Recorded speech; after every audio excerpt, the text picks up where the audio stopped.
Wawancara wawasan kebangsaan dan bela negara.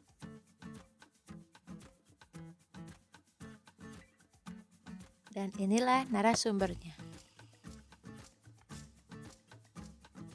Berikut cuplikan hasil wawancara. Apa yang Bapak Ibu ketahui tentang wawasan kebangsaan?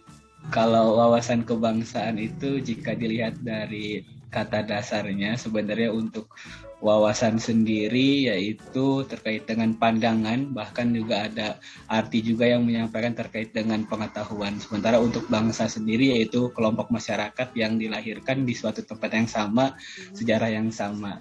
Jadi kalau misalkan digabung menjadi wawasan kebangsaan itu salah satunya artinya pandangan mengenai suatu identitas kelompok atau masyarakat tertentu, seperti itu Kak. Yang saya ketahui tentang wawasan kebangsaan yaitu konsepsi cara pandang yang dilandasi akan kesadaran diri kita sebagai warga negara, akan diri dan juga lingkungannya di dalam kehidupan berbangsa dan bernegara. Mengenai wawasan kebangsaan itu adalah cara pandang bangsa Indonesia mengenai diri dan lingkungannya, ya, mengenal kesatuan dan persatuan wilayah dalam penyelenggaraan kehidupan bermasyarakat, berbangsa dan bernegara. Itu jadi cara pandang bangsa Indonesia mengenai dirinya, ya, mengenai lingkungannya, kemudian mengenal persatuan dan kesatuan wilayah. Kalau Menurut Bapak Ibu, apa arti bela negara itu? Terkait bela negara sebenarnya banyak, namun untuk yang diketahui kurang lebih yang pertama itu terkait dengan kesadaran ya, berbangsa dan juga bernegara, dan ada juga terkait dengan rela berkorban sebenarnya untuk bangsa dan juga negara, seperti itu Kak. Singkatnya, bela negara yaitu merupakan sikap dan perilaku warga negara yang dijiwai oleh kecintaannya kepada Negara Kesatuan Republik Indonesia. ya, bela negara itu adalah sikap dan perilaku warga negara yang dijiwai oleh kecintaannya kepada Negara Kesatuan Republik Indonesia yang dijiwai oleh Pancasila dan Undang-Undang Dasar 1945. Nah, implementasinya ya kalau dulu di perguruan tinggi itu ada yang disebut dengan wajib militer bela negara. Kalau di lingkungan gitu ya, misalnya masyarakat itu dengan sukarela ya, ada apa lembaga untuk menjaga itu ya, keutuhan negara. Misalnya kalau di tingkat desa ada yang disebut dengan hansip gitu. Nah, itu diantaranya itu gitu.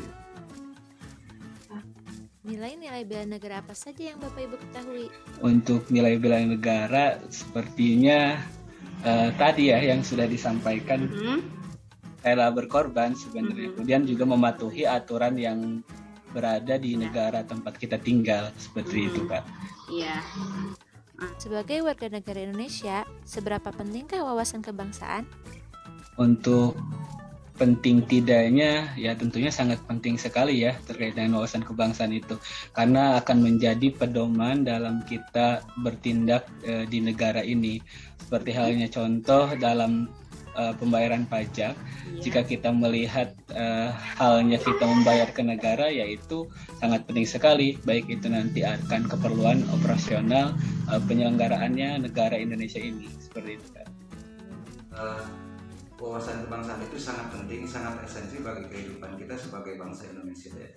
Dengan adanya wawasan kebangsaan, maka menjadi satu ketahanan ya, ketahanan bagi bangsa Indonesia supaya negara Indonesia ini tetap utuh gitu ya, dan mampu menghadang segala persoalan yang akan mengganggu keutuhan negara. Zaman sekarang ini, di mana perkembangan teknologi semakin pesat, akses internet yang mudah, dan produk-produk luar mudah masuk dan menguasai pasar Indonesia, bela negara merupakan hal yang penting. Kita perlu mengurangi dampak negatif dengan cara bela negara. Orang-orang sering keliru menganggap bela negara itu seperti pelatihan militer atau sejenisnya. Padahal bukan begitu ya. Dengan kita menggunakan atau bangga dengan produk dalam negeri saja sudah merupakan wujud dari bela negara. Pada saat ini, isu apakah yang dapat mengancam kehidupan masyarakat berbangsa dan bernegara? Iya, baik, mengenai isu sangat banyak sekali ya sebenarnya, tapi untuk sekarang ini bukan ancaman dari negara lain sepertinya yang sangat dominan, karena itu sangat minim sekali berbeda dengan dahulu kala ya, pada saat masa-masa tahun 45 itu. Justru sekarang itu yang menjadi ancaman sangat berbahaya itu yaitu dari diri negara sendiri itu pun, seperti mudahnya diadu domba. Banyak informasi simpang siur seperti hoax yang bisa menghancurkan kesatuan negara Indonesia ini. Seperti itu, Kak. Nah, isu-isu yang terjadi ya di tengah-tengah pandemi ini kita harus pada, yaitu tentang isu radikalisme itu ya, yang mengancam kesatuan negara Republik Indonesia. Itu kita ketahui misalnya munculnya berita-berita hoax di media massa, diantaranya yang menjelek-jelekan sikap dan tindakan pemerintah dalam penanggulangan COVID-19 ini. Itu diantaranya yang menjadi isu akibat mungkin ini dari kondisi sosial ekonomi masyarakat yang memang itu kan mudah dipengaruhi oleh isu-isu yang negatif. Ya, contoh kasusnya yang kemarin ya, yang lagi hot-hotnya tuh. Seorang mantan narapidana pelecehan seksual di bawah umur disambut dengan meriah dan diundang oleh salah satu stasiun TV. Menurut saya, tidak etis ya seorang predator seksual, apalagi korbannya adalah anak di bawah umur, berseliweran di televisi seperti itu. Di saat korban masih harus berkutat dengan trauma seumur hidupnya, pelaku justru disambut dan dirayakan kebebasannya. Belum lagi, media malah membuat judul dan angle cerita yang seolah menyalahkan pelaku dengan alasan telah membuat saya di penjara. Hal itu terkesan seperti pelaku adalah pahlawan, bahkan diliput besar-besaran oleh media. Jadi media seolah-olah menormalisasikan pelaku pelecehan seksual itu. Kontribusi apa yang dapat dilakukan untuk menyelesaikan isu tersebut sesuai dengan profesi Bapak Ibu sekarang? Baik ya, jika melihat dan juga mengacu untuk dosen sendiri, yaitu sebagai pendidik ya tentunya.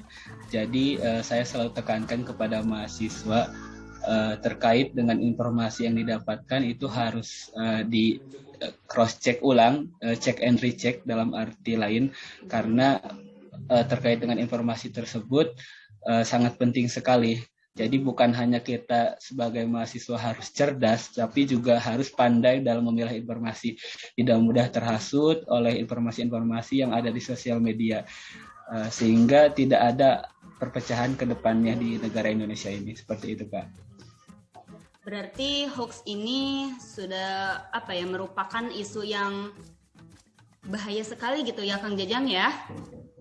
Iya, sangat berbahaya sekali dalam penyampaian informasi, apalagi di era yang sangat canggih ini, terkait dengan penyampaian informasi berupa foto ataupun audio, bahkan sampai video itu bisa direkayasa, sehingga dalam menyampaikan informasi atau mendapatkan informasi harus di cross check ulang kembali mengenai kebenaran itu, dan juga tidak mudah terhasut intinya. Karena kasus ini mengenai pelecehan seksual di bawah umur, saya sebagai seorang guru, terlebih lagi di kelas rendah, yang saya lakukan adalah mengenalkan anggota tubuh yang dapat dan tidak dapat dipegang oleh orang lain kepada anak didik saya. Kita memberikan pemahaman bahwa ideologi kita adalah Pancasila, gitu ya. Pancasila sebagai ideologi hidup bangsa Indonesia. Jadi diberikan pemahaman bahwa Pancasila itu lahir sebagai kristalisasi nilai-nilai luhur bangsa Indonesia. Karena Indonesia terletak di daerah yang memiliki budaya yang beragam, gitu, adat istiadat yang berbeda antara pulau yang satu dengan pulau yang lain. Nah, maka Pancasila sangatlah cocok gitu ya, itu diberikan penjelasan gitu. Jadi Pancasila adalah ideologi yang sangat cocok untuk merangkul semua perbedaan itu gitu ya. Jadi diberikan pemahaman tentang nilai-nilai Pancasila. Kemudian tentang hoax, yang terjadi sekarang itu menjadi isu utama ya untuk memecah belah persatuan dan kesatuan itu diberikan penjelasan kepada masyarakat gitu ya, pada pihak-pihak pada warga masyarakat, kemudian baik itu yang ada di lingkungan pendidikan maupun di masyarakat secara umum diberikan penjelasan bahwa kita ketika menerima informasi itu harus diklarifikasi, itu dari dalam Islam itu harus tabayun, jadi harus dicari dulu pembenarannya gitu ya, gitu. Jadi diberikan penjelasan seperti itu. Dari hasil wawancara dengan 3 narasumber yang berbeda, berikut adalah analisis hasil wawancaranya.